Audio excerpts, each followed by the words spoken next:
Hi and welcome to Family Sociology, and we're going to start with chapter 1, but I'm going to start with something that's not in your textbook, but I think it's an important beginning piece to understand about sociology, but also by extension family sociology.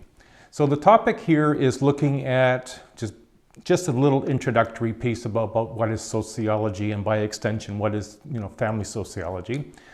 But a very important part, it'll help you with your assignment, but it's what's called sociological imagination.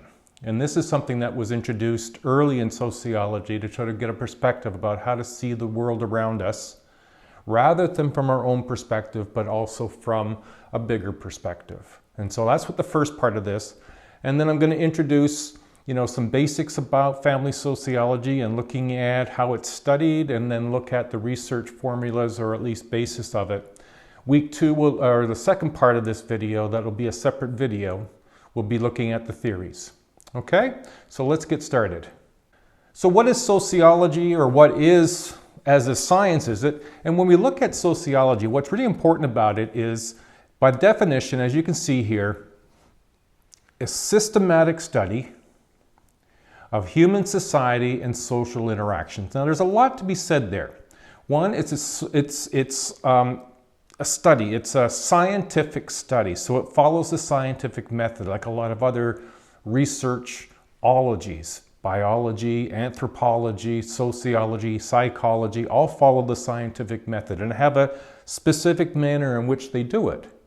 And so it makes it less likely for bias, much more diligent in ensuring that the same thing is being done each and every time so it can be replicated. And so it's a scientific study. And we're looking at trying to understand in terms of why would we study this is, we look at the systematic study, we look at the individual within a society. Does the individual affect the overall society? And we also look at society. How does society affect the individual? So it's this relationship between individual and society that sociology, and thereby extension, family sociology looks at. So in family, we're going to look at families. We'll look at the individuals in the family and how they interact with one another. Do individuals affect the family? Does family affect the individuals? And then by extension, does family impact society, and does society impact family? And so we're going to look at the sort of the consequences of this difference between individual and society, or family and society, and look at the differences. How is it that some families are more advantaged than others, or how is it some individuals are more advantaged or more disadvantaged than others? And so why do we study this topic of sociology, or by extension family sociology, is to understand the interdependence and the complexities of social life. It's not just the same for everybody. And so this is where sociological imagination will come in, is how is it different? What makes it so complex? What are the elements that affect all of us, sometimes differently? And we're going to, one of the reasons why we study is to participate in the process of public, social, economic, and cultural studies. Now, for example, and I'll mention that I think in the assignment, is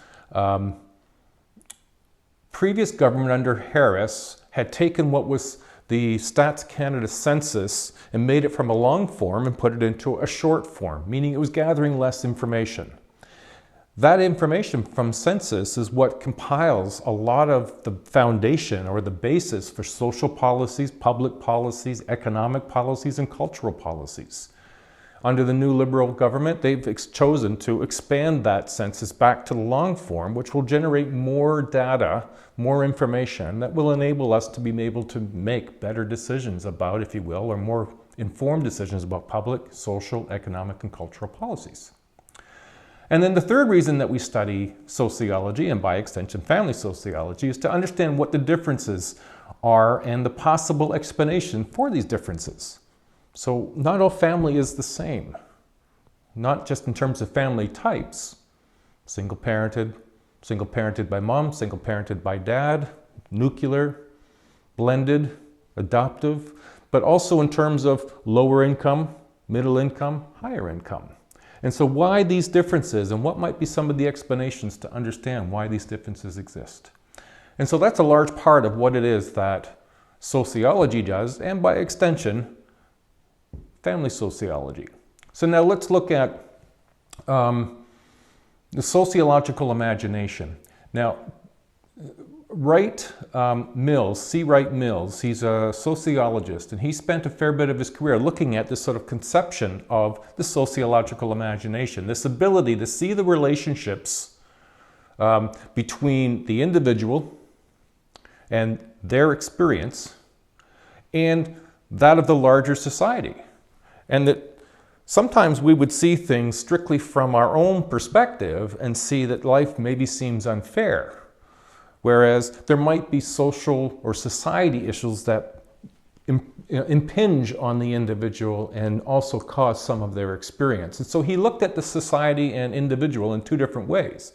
He described them in two different dimensions, if you will. He had the personal troubles and the public troubles. So if you look at homelessness, unemployment, divorce, family violence, you could see them both as having individual responsibilities, if you will, and public. The individual would be depression or anger because of a loss of a job, maybe because of their own doing, and taking out onto the family some of the violence that might occur or the divorce that could occur. And this is all personal issues, where on the larger side, the public issue would be, well, how does someone become homeless? What if, as in 2008, a lot of people lost their jobs because of the economic crash in the automotive industry. And was that their fault individually, or was that a public issue, a societal issue? And did that maybe affect the same kind of impact on family life as does someone losing the job because they're inadequate? And so it looks at these two different issues.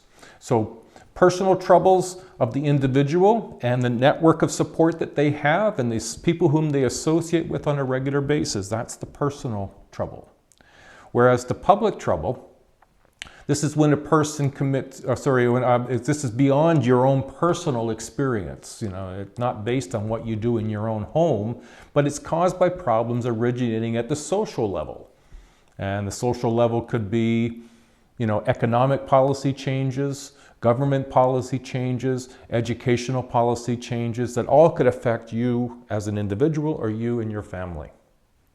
And this becomes very important so that when we look at different social issues as it relates to individuals or families, it's important to look beyond our own perspective about why we think that happens and start to look at both what might be the personal problems that exist within a family and what might be some of the societal issues that impinge on a family. And those two perspectives is what is the sociological imagination. Now what we're going to look at is just what is a family. And we probably all think we know what is a family, but it changes over time.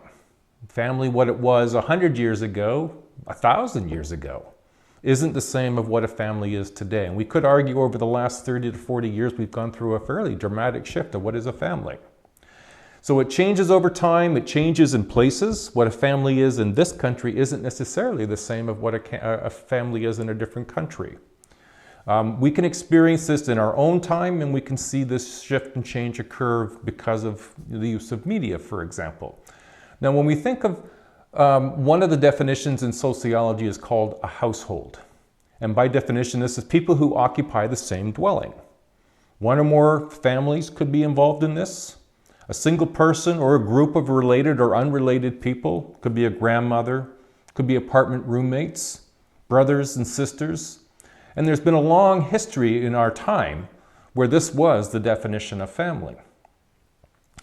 Now also in our culture, and in many others, the majority of families are what we would call monogamous. And this is where you marry one other person at a time. Now in some cultures, polygamy is accepted, or is it even the norm? And this is where one person is married to several others of the opposite sex. Now we have other forms of family. Communal living is an example of another form of family. This is a group of families, often with a shared belief, shared resources. They share their money, clothing, food, And work is done to benefit the overall collective or the whole community. The community takes precedent over the family. Now, this isn't unique, but it's also not typically what we would describe, at least in Canadian society and by family sociological perspectives, what is a family. So if we further explore what is a family, the definitions of a family is and how it functions in society have changed over time and place. It's different for where we are, what period of time we're in, and between cultures. A variety of legal definitions emerge, but there's no fixed legal definition, as a definition often changes. There's not even a real defined definition of family. By the legal standards, government regulations determine family for such things as medical or family benefits. So you can't describe your friend as your family and then give them your family benefits or medical expenses. And so there is a legal definition for those purposes. Common law spouses, single parents with one children, the same-sex couples, are all considered families under various laws and legal definitions. Stats Canada creates what they call a census family. Correctional Services Canada, Air Canada, the Vanier Institute for Families, Children's Aid Society of Toronto, they all have different definitions of family.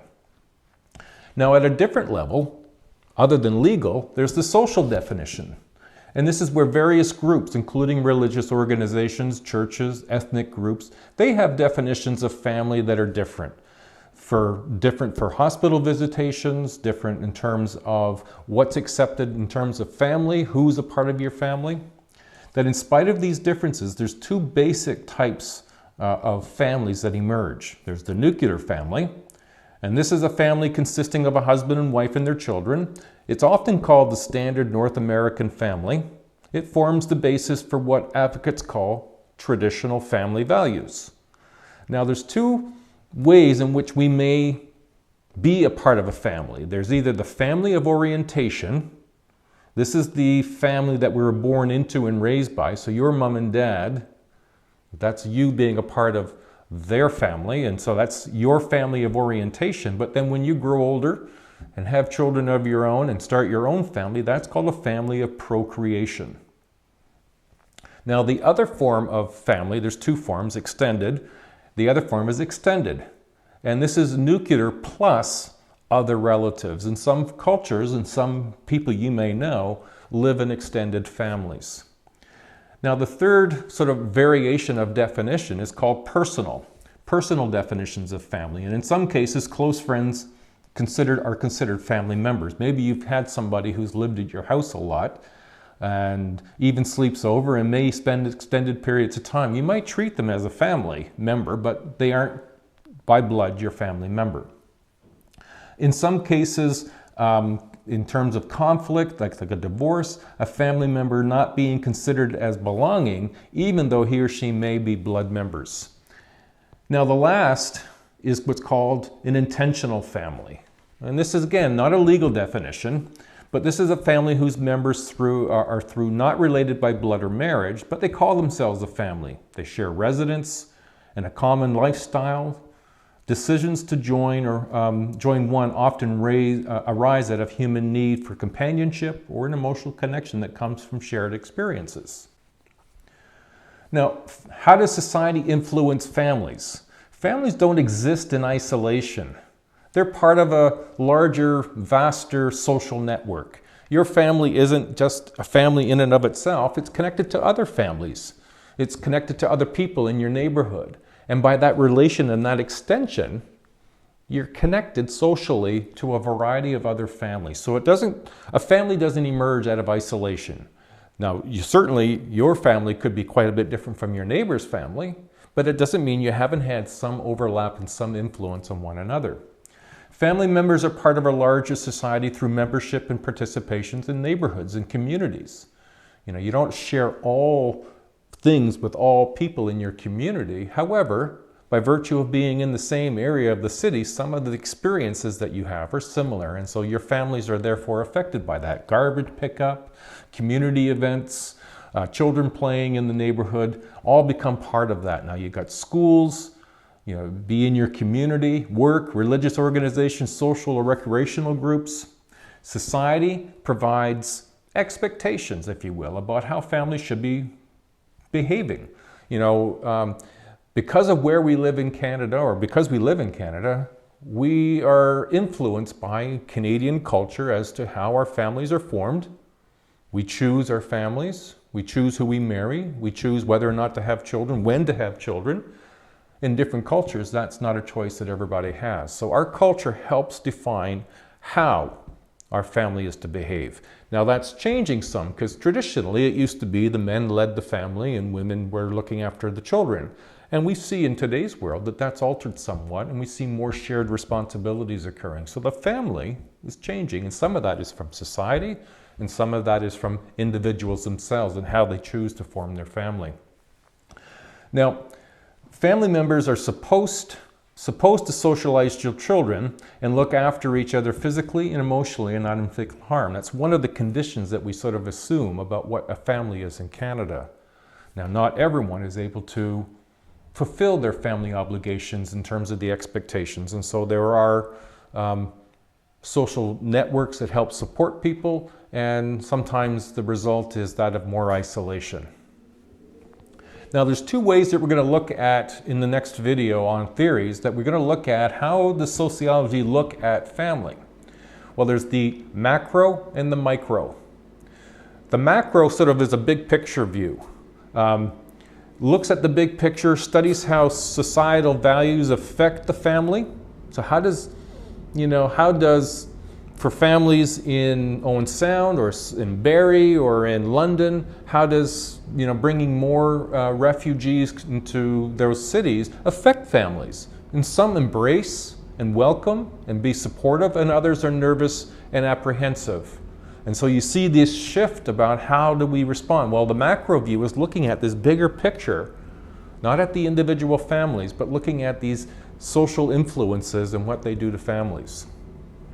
Now, the micro, on the other hand, this focuses on individuals and small groups, emphasizes the relationships between individuals in these families. So it would look at the relationship between mom and dad and children, mom and son and daughter, dad and son and daughter. And so to look at those things a little more specifically. And we're going to look at both theories with both focuses. Now, when we look at how does sociology become a part of research, that scientific study, it uses two forms of research, and one is called quantitative. Now, quantitative, in terms of quantity, you can remind yourself, is about numbers. Data is represented in numbers and are analyzed using statistical computations. Now, if you go to Stats Canada, like what you're seeing on the screen right now, you're seeing a table that looks at numbers. Doesn't tell you anything about those 9.369 million people in terms of total families. It doesn't tell you any detail, but it does tell you how many of these families there are. That's quantitative. Surveys, experiments can be done. Now, quantitative is about a lot of stuff, but not much details about individuals. Now, it could be considered like having a big net with lots of holes, and as you drag it through the water, you're picking up everything. And then later, researchers and theorists will start to interpret that data.